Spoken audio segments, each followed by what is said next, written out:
Hey guys, this is Emily Lopez, and today I am going to show you how to plan and lay an LVT or luxury vinyl plank floor. We're going to start by cleaning and prepping this floor so we have a nice smooth surface to work on. Additionally, I've taken the trim off of the drywall sides of the wall, but underneath, this is an old laundry room, and underneath the cabinets there's like a plastic type trim, and so I'm going to pull that all off because I'm going to do new trim, or maybe you'll remove your trim carefully and reinstall it. I'm replacing this trim, so I'm going to get all the trim off before I get started. And then one of the other important things is when you have your flooring, you want to make sure that the flooring you have is compliant with the flooring you're laying it on. So are you laying directly on concrete? Are you laying on a wood subfloor? It's going to tell you what you can and can't lay over based on your flooring product. So this is a concrete slab with a layer of sheet vinyl over it, so I'm going to lay directly over that. And the flooring that I have has an attached underlayment, so I don't have to lay a separate layer of underlayment. So I'm going to finish my prep and then we'll get started. Now, before you start laying your floor, one of the first things you need to do once you've done all your prep, once you've read the directions on the back of the box of your product to make sure you're not missing anything with that specific product, is you want to measure your floor. So generally you hear you're going to lay your floor parallel to the longest wall, which in my case is this back wall back here, but sometimes you just feel different. I've seen people go other directions design wise. Maybe you lay it a diagonal. It really depends. I'm not here to tell you how to design it. I'm just telling you how to lay it. So you want to measure the distance of your floor from front to back. So in my case, I'm going to measure from that start of the floor to this wall right here. And then you want to take your plank and you want to measure the length of your plank, because what you want to make sure is you don't get to the end and have like a really, really tiny skinny cut you have to make. You want to have a full plank or a full plank with a small bit cut off, or like a good size cut. You just don't want to have a full piece and then on one end have a really skinny sliver. So sometimes you might start with a cut piece and sometimes you might start with a full piece depending on the width of the space. So I'm going to measure from front to back and see if I can start with a full plank or if I need to start with a trimmed plank, and then we'll go from there. A couple of your most important tools when you're doing an LVP, luxury vinyl plank flooring, or laminate or hardwood, but you'll use these for all of them, are a mallet. I like to have a mallet if I'm doing a lighter coat, like a rubber, something soft, not a hammer. You'll want a hammer too, but the mallet, I like to have the color of the floor I'm using. So if I'm using a light floor, I like a light color. If I'm using a dark floor, I like a dark color. They have some, I think, that are light and dark, because if you have a black rubber mallet and you hit a really light colored floor, it's gonna scuff and leave a mark. So you want a light colored mallet. You want one of these. It's a pole bar. So what this does is it makes it where you can, I'll show you in a second, but you can get flooring up against the wall, and what you do is you hook this against the flooring because you can't fit your hammer behind it to hit it, and then you can hit here and it pulls your flooring in snug. And then you're gonna wanna cut a couple scrap pieces of the flooring you're using, because sometimes you're gonna have a little gap that you wanna snug and tighten of your flooring. And you never want to bust the end of the tongue and groove of your flooring because you want to be able to click in the next piece. So what you're going to want to do is have a couple scrap pieces. So when you have a piece of flooring that you want to tighten, you can take the actual flooring, right? You can hook in, and these all have different tongues and grooves, so you'll have to have a couple different pieces. You can hook it in like that, and instead of hitting here on the piece you're going to connect to, you're going to hit this to wedge that into place, and it damages this scrap piece instead of your good piece, and then you can come in and attach a piece. So mallet, pole bar, scraps are some of my favorite tools. Of course, you're gonna need something to cut your flooring with. You can cut flooring with, if you have nothing, a razor blade that's really sharp, you can score and snap it, is what the boxes say. I've never done that, but they say it's possible. I use a table saw, a jigsaw, and I mean, any saw you have. It might be really messy, but you really can cut your flooring with it. So if you have to, you can use a razor blade, but if you have some finicky cuts, that might be a little bit tougher. So these are some of my favorite tools.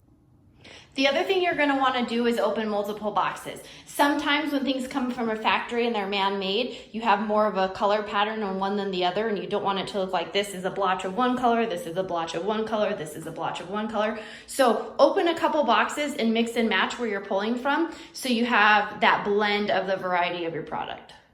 Now, as you start laying, you want your pieces to be staggered and you want it to look random. So I'll show you as I go along, but you don't, I've seen people lay floors and do exact half, half, half, half. It doesn't look natural. When people used to do hardwood floors, they would have hardwood, they would have different lengths of hardwood, they would have different sizes, and they would stagger it. So we're gonna do a whole bunch of random staggering. So right now that's what we have so far. We cut that piece down there, and then we started with a cut piece here, and we're gradually going to work our way down and randomly do just random starting lengths over here. You want your stagger to be bigger than a certain amount. Your box is going to tell you probably the minimum stagger amount. It's going to give you an instruction, but you don't want to have like a little 3-inch piece because it weakens it. You want to have, I would say, depending on the length of your plank, man, at least 8 to 10 inches of a stagger if possible, but that's kind of where we're started at, so we'll keep going. Now I'm starting another row right here, so I wanted this piece that I'm putting in to not be super close to the length of that one and super close to the length of that one. Once you get farther down, if it's about that length, that's okay, but you want to give some space before you repeat. You don't want that one and this one to line up with each other exactly. So we trimmed this one, I haven't put it in yet, but it'll go about right there. So just kind of a random mix. Now, as you can see, here's my piece that I've cut to start my next row. It's not in place, but like I said, we're just staggering. You have a joint there, a joint there, a joint there. We're just staggering our joints in a random fashion. But when I cut this piece, obviously this is flat because it's against that wall, but then I have the other side that I cut off of it that now wouldn't work as a new start piece here because I'm cut right there. But if I save all these cut pieces for the other end down there, they can go up against that wall. So you might have to trim them to fit, but you're gonna use less waste that way. So I'm gonna keep a pile of these cut pieces. And then when I cut down there, my scraps, I have 2 piles. I have ones that can go against that wall, and then I have those that can go against that wall that I can pick from as I make my cuts. So I'm gonna start my next row. Sometimes you're going to need a tapping block. So you can buy like a little block in the flooring section at your home improvement store just to tap against the edge of the piece when it doesn't quite, the joints don't quite close the way you want them to. You want to be careful with your tapping that you're using something soft, because the biggest thing is you don't want to crush your tongue or your groove, because then they're not going to attach properly to the pieces around them. So I'm going to tilt this down to show you. It's good to have a scrap piece. Like this is just a scrap piece I have. So say I needed to tap this piece into place, what I would do is I would take my scrap and I would connect it. Now this one won't connect there because it's got an opposing cut, but say I wanted to tap this piece in. Instead of hitting here, because I don't want to hit my groove, I actually put my scrap piece to protect the groove, and then I tap on my scrap piece. Let me tilt that down. So I'm tapping on the scrap one, so eventually it's gonna ruin this groove, but then I toss this away. The piece I'm actually installing is in good shape. So keep a scrap that you can use as your tapping edge if you need to. So just another example of kind of finagling a piece in. So I have my piece I want to get in, but I have a tongue and groove here and a tongue and groove here. So what I like to do is put it into the side, and sometimes they'll just click out and you gotta start over. I slide it into that piece, and then I tilt back, and I start working my way into the longer piece. And then if I have to, I can use my tapping block. Like I said, use a scrap piece. So I'm gonna attach my scrap right here, because I don't want to hit on that one and damage it. And then I'm just gonna gently, you gotta make sure you're grabbing, and see how it closed that gap right there, and it's nice and smooth all the way across. And if you're not sure, you can come down and work your way down. You can fill it, make sure it's nice and smooth. But I started at the side, and then I worked that back piece in, because they're gonna have to click into place in each spot. So when I get to this point, I have a full row, I have to make a cut. Now, I need this end to have the groove so it can go into this tongue, and I need to cut the piece that goes against here. So, I mean, one option is to just measure this, but what I do, because I know my cut needs to be on this side, is I just take the piece, the way it's gonna go, flip it upside down, put it to the wall, and then you can look at the instructions on your particular flooring of how big of a gap it says it needs for expansion and contraction, factor that in on the end. But then what I do is I just make a mark. Then you're not having to measure and write a measurement down every time. I made a mark with my marker. I'm just gonna go cut it.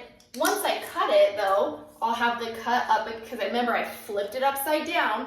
I'll have my cut edge that goes up against the wall. Then I'll save this. I can either use it to start my next row, or if it's not as staggered as I would like, I can save this for a row later down in the process. So again, if you have it, but you wanna be cut here, flip it upside down, mark it, let's go cut it.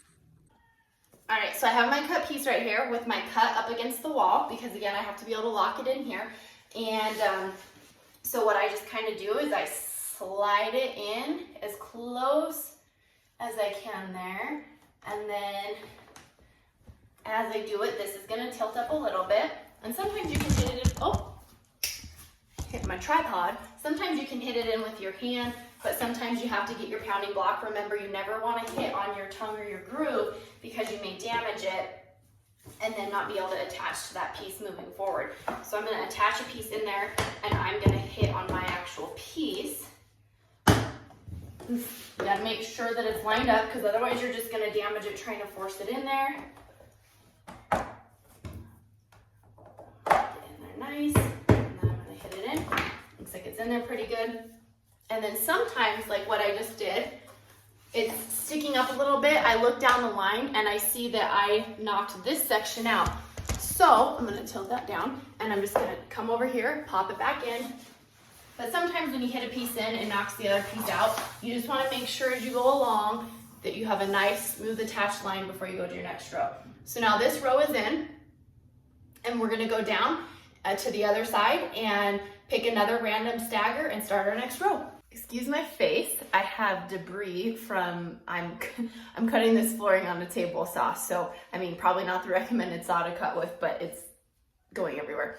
So I want to show you a tool. It's called a pole bar, and I don't need it in this case, but I want to show you an application for where you would need it. So it's got kind of a little ledge on each side, and if you were trying to wedge a piece in just a little bit tighter, and you couldn't get the hammer or a hitting block behind it to squeeze it in, you would use a pole bar. So let me show you how this would work. So say you have a bit of a gap here that you can't close. You're gonna put your pole bar on the edge over here and grab, and then you're gonna hit this piece right here, and it's gonna pull, well, I guess I gotta grab, but it's gonna pull this piece snug. Now, again, I didn't need it here. I just wanted to show you an application where you may need this pole bar tool. I use this a lot when I'm using hardwood and I just wanna wedge it really tight before I nail it down. Of course, this is a floating floor, but that's how and when you would use a pole bar. So we have completed our luxury vinyl plank floor install in a couple hours. About half a day is reasonable if you are just doing one room, but tomorrow I will have to come back and install my trim. If you didn't remove your trim, you're gonna have to put quarter round or some sort of molding around the edge, because you will have a gap along the side. So let's take a look and see what we think. We still need our transition pieces and our trim, but then a panel, access panel over there. Not bad for a day's work. As always, thank you for watching. Please go subscribe to my channel, like this video, comment below, let me know what you want to see next, and share this video with your friends. See ya, bye.